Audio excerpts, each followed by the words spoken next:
Orang-orang yang dekat kekuasaan biasanya memiliki confidence yang tinggi, rasa percaya diri yang tinggi bahwa dirinya terproteksi secara hukum. Pemegang kekuasaan kecil itu diberi kesempatan untuk melakukan tindakan korup agar dia tetap loyal. Sebab begitu dia tidak loyal, dia mendapatkan semacam ancaman untuk dibuka kasusnya. Noel ini mengajukan amnesti. Ini kira-kira gimana nih? KPK katanya presiden jangan kabulkan. Kita tidak boleh suudon di dalam hal ini kan, karena begini, maksud saya bahwa biarlah proses hukum itu berlangsung.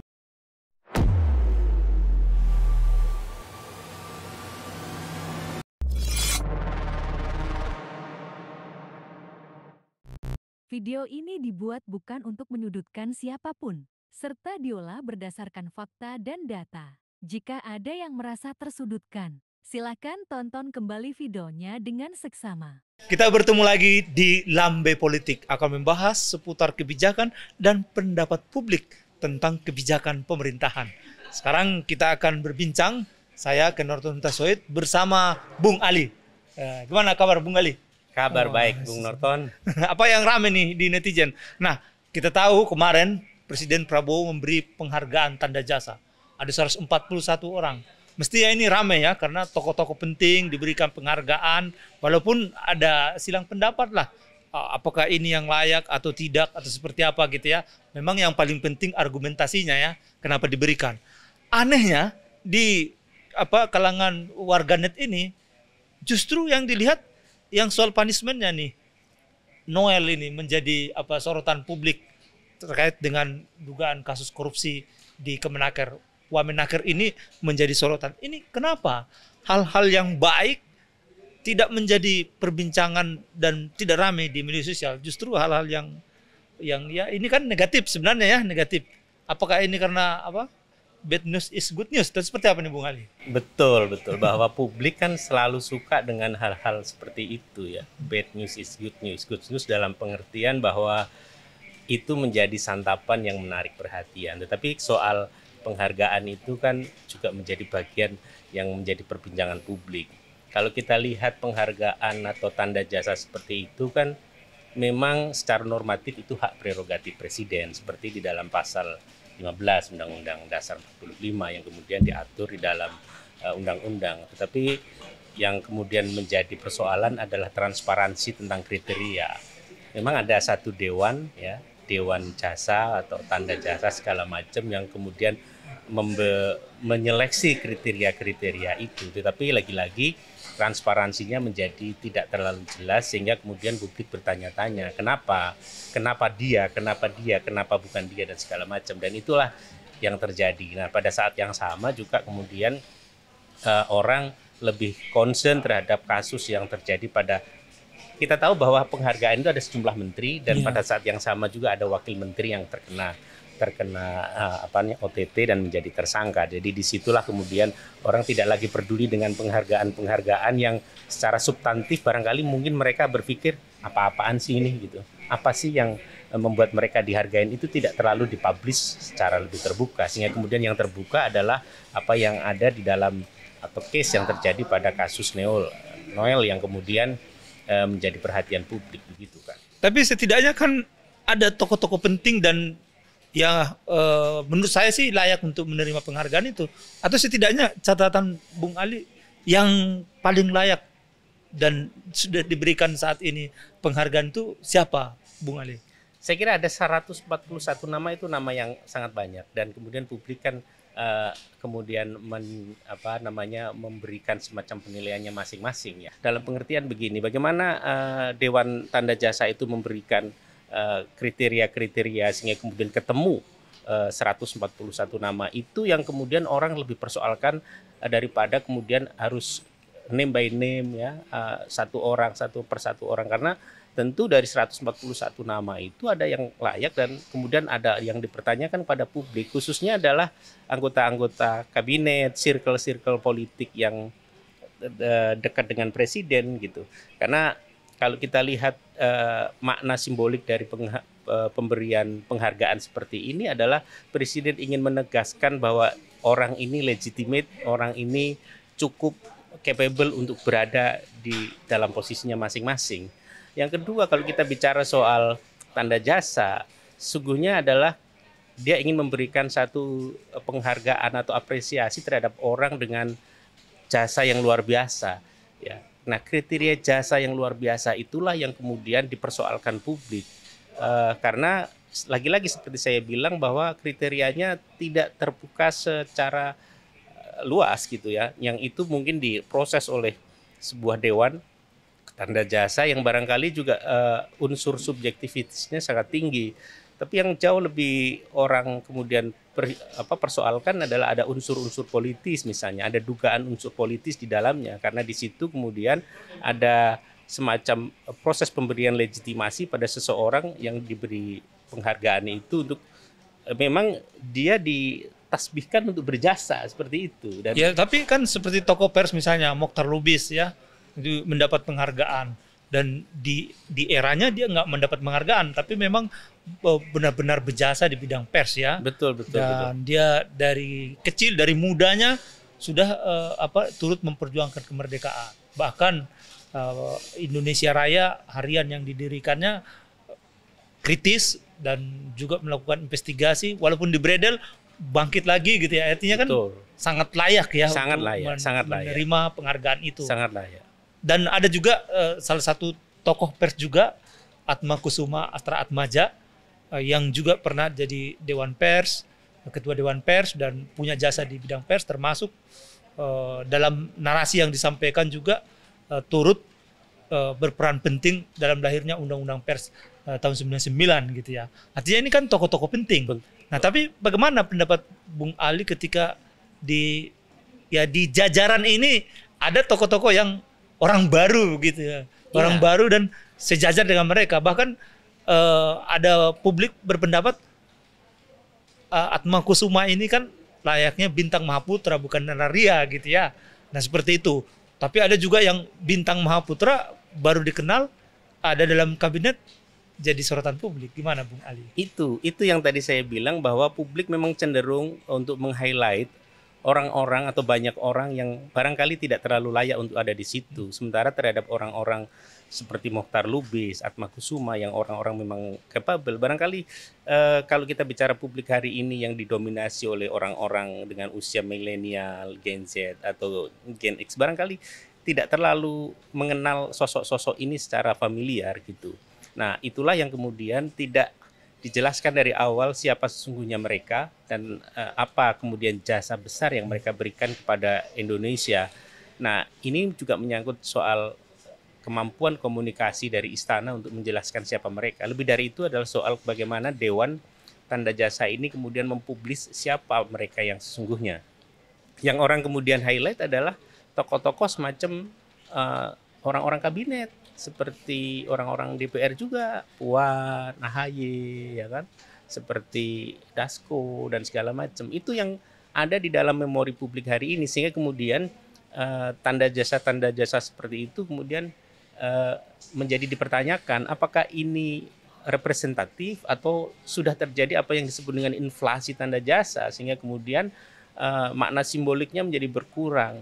Tanda jasa menjadi yang tadinya prestisius, kemudian menjadi ya sudahlah gitu, suka-suka presiden lah, ibaratnya seperti itu kalau dalam bahasa awam, sehingga kemudian makna simboliknya itu menjadi berkurang karena memang tidak ada transparansi, tidak ada pelibatan publik secara lebih masif gitu. Memang kalau kita lihat prosesnya kan memang ada pengusulan, lalu diproses oleh Dewan Tanda Jasa itu, lalu diajukan kepada presidenlah yang kemudian akan memilih gitu ya, memutuskan, karena presidenlah yang memiliki hak prerogatif. Tetapi karena sosialisasinya, kemudian proses komunikasi publiknya tidak berjalan dengan baik, kemudian proses rekrutmennya juga tidak terlalu terbuka, maka kemudian muncul adalah semacam pertanyaan-pertanyaan seperti itu, Bung Ken. Tapi kembali lagi soal tadi, walaupun tadi ini ada jajaran ini yang katakanlah misalnya ini ada sangat layak menerima penghargaan tanda jasa ya, tapi ada yang dianggap waduh ini gimana nih gitu ya. Tapi kenapa netizen tidak terlalu meramaikan ini? Justru yang Noel ini yang lebih banyak diramaikan. Gimana nih Bung Ali? Iya, Dari sisi media, apakah soal momentum? Ini kan momentumnya memang HUT RI yang ke-80 ya, artinya kan pemberian tanda jasa ini bertepatan dengan HUT kemerdekaan RI gitu. Ya, lazimnya publik tidak terlalu suka dengan acara-acara seremonial seperti itu. Yang mereka suka adalah drama-drama publik yang kemudian melibatkan case-case, sensasi-sensasi dan segala macam. Maka dari sisi atensi publik wajar kalau kemudian yang kemudian menjadi perhatian lebih ke Wamenaker ini, karena di situ melibatkan banyak orang, melibatkan banyak barang dan melibatkan banyak uang gitu. Ketika orang misalnya ditunjukkan dengan barang bukti yang begitu luar biasa, lalu jumlah uang yang terkumpulkan luar biasa, meskipun yang diterima Noel itu hanya 3 miliar misalnya. Bukan hanya ya, 3 miliar cukup besar. Kita juga sampai pensiun belum tentu dapat 3 miliar ya. Betul. Ini dengan waktu sekejap dapat 3 miliar Betul. misalnya. Jadi Berarti kan kalau Desember dari Oktober dilantik ya, artinya itu kan praktis itu hanya 2 bulan dapat 3 miliar. betul. Dan barangkali mungkin jauh lebih besar dari itu yang tidak terdeteksi ya kan. Jadi yang orang kemudian highlight dari kasus Noel adalah bagaimana kemudian presiden dipertanyakan juga bagaimana cara dia memilih personil-personilnya untuk memasuk di dalam kabinet gitu. Sama halnya ketika pertanyaan muncul bagaimana presiden memilih orang-orang dengan tanda jasanya itu gitu. Jadi pilihan-pilihan itulah yang kemudian dipertanyakan ketika kabinet diisi oleh orang-orang yang dalam tanda petik bermasalah seperti kasus Noel, lalu sebelumnya juga yang memunculkan perbincangan atau pergunjingan publik adalah soal Menteri Koperasi yang pada sebelumnya dia diduga ya, bukan hanya diduga sebenarnya karena dia muncul di dakwaan JPU sebagai terlibat di dalam kasus judi online. Ya. Jadi sebenarnya publik bertanya-tanya bagaimana kemudian presiden memilih personil-personilnya untuk duduk di sana dan juga memilih orang-orang yang pantas diberi jasa gitu. Karena jangan lupa bahwa ada orang-orang yang kepantasan mendapatkan jasanya itu dipertanyakan. Misalnya karena dia memiliki case-case atau kasus-kasus yang belum selesai tetapi hari ini atau kemarin mendapatkan tanda jasa, dan itu adalah pertanyaan-pertanyaan publik juga gitu. Kalau bisa dalam konteks punish and reward ini seperti apa Bung Ali melihatnya? Kan ini sekarang kayak Bung Noel ini kan dari aktivis ini, tapi ya kena punishment sekarang gitu ya. Nah, tapi ini dikasih reward ke apalagi mereka yang masih aktif di kabinet gitu ya. Apakah ini bisa nanti dengan reward ini mereka jaga untuk tetap menjalankan pemerintahan secara bersih ya? Atau bagaimana nanti? Jangan-jangan nanti ya seperti yang lain misalnya. Tentu kalau kita bicara soal penghargaan tanda jasa, tadi kita sebut bahwa ada aspek normatif tapi juga ada aspek politis. Nah, aspek politis, pertimbangan politis apa yang kemudian diambil oleh presiden, tentu salah satunya adalah menjaga loyalitas itu. Presiden ingin mendudukkan dia, ingin menarasikan dia sebagai orang yang berjasa, orang yang terhadap negara, orang yang kemudian memiliki loyalitas terhadap negara dan segala macam, kemudian dia didudukkan di dalam situs atau didudukkan dalam konteks itu, maka kemudian yang reward itu kemudian harus dibalas dengan loyalitas misalnya, dan disitulah kemudian presiden secara politis ingin kemudian mengakomodir atau dalam bahasa presiden adalah menjaga persatuan itu gitu dalam konteks itu. Tetapi kalau kita bandingkan dengan kasus Noel yang Bung Ken sebut itu sebagai punishment, bisa dipahami itu sebagai punishment karena begini, kalau kita lihat di dalam politik Indonesia, power politik itu kerap kali menjadi backing seseorang menjadi kebal hukum, bahwa ketika seseorang kemudian menjadi tidak kebal hukum pasti dia karena dilepas untuk itu. Nah, mengapa dia dilepas? Tentu ada banyak analisis soal itu. Tapi Noel ini mengajukan amnesti. Ini kira-kira gimana nih? KPK katanya presiden jangan kabulkan tuh. Menurut Bung gimana nih? Nah, itulah orang-orang yang dekat kekuasaan biasanya memiliki confidence yang tinggi, rasa percaya diri yang tinggi bahwa dirinya terproteksi secara hukum karena kekuatan politik. Ketika Noel baru keluar dari KPK menggunakan rompi orange, lalu mengatakan bahwa dia minta amnesti. Ini confidence bias ya? Betul, itu adalah kepercayaan diri yang luar biasa bahwa politik bisa menyelamatkan saya dari kasus hukum, dan itulah yang dialami oleh banyak banyak politisi kita, bahwa mereka memiliki kepercayaan diri yang tinggi untuk melakukan sejumlah pelanggaran hukum karena dia yakin bahwa akan ada proteksi politik.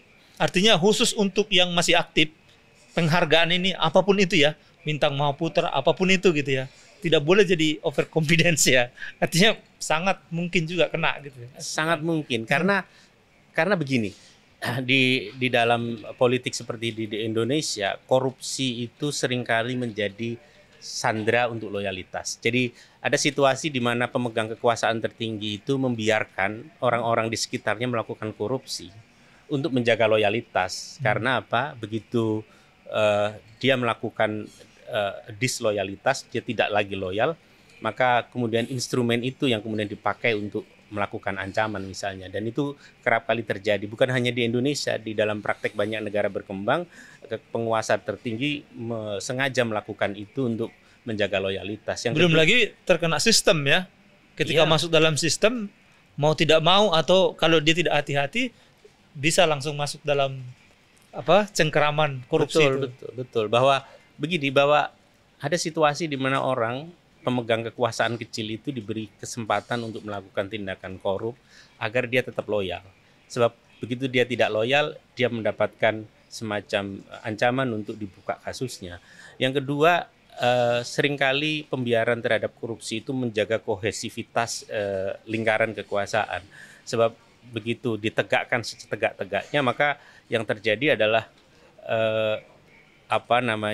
perpecahan di lingkaran internal, dan itu seringkali dihindari untuk menjaga soliditas circle ya, inner circle itu, dan itulah yang kemudian bisa saja ketika seseorang yang bahkan diberi penghargaan bintang tanda jasa segala macam itu melakukan atau melenceng dari apa yang kemudian digariskan secara politis, maka bukan tidak mungkin dia juga kena. Bahkan seorang yang memiliki jasa besar di dalam proses kandidasi presiden juga bisa terkena gitu, bisa dibiarkan.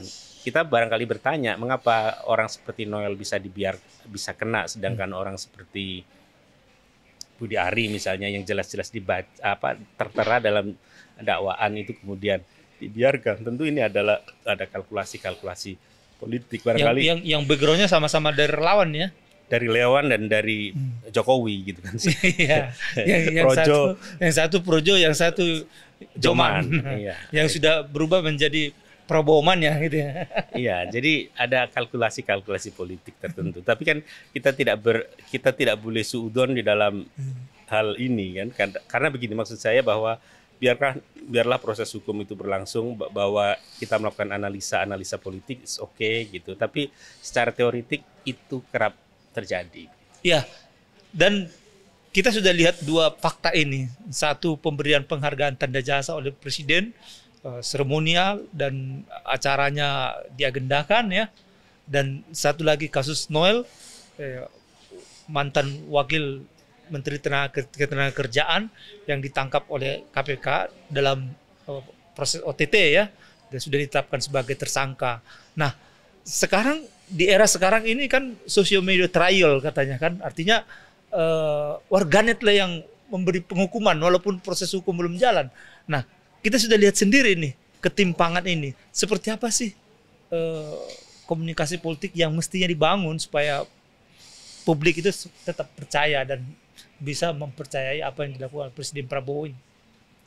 Ya tentu kalau kita lihat ada kelemahan komunikasi politik di lingkaran istana. Ya mereka kerap kali tergopoh-gopoh untuk mengcounter seluruh narasi publik, seluruh perbincangan publik itu dengan cara yang ya tergopoh-gopoh itu tadi.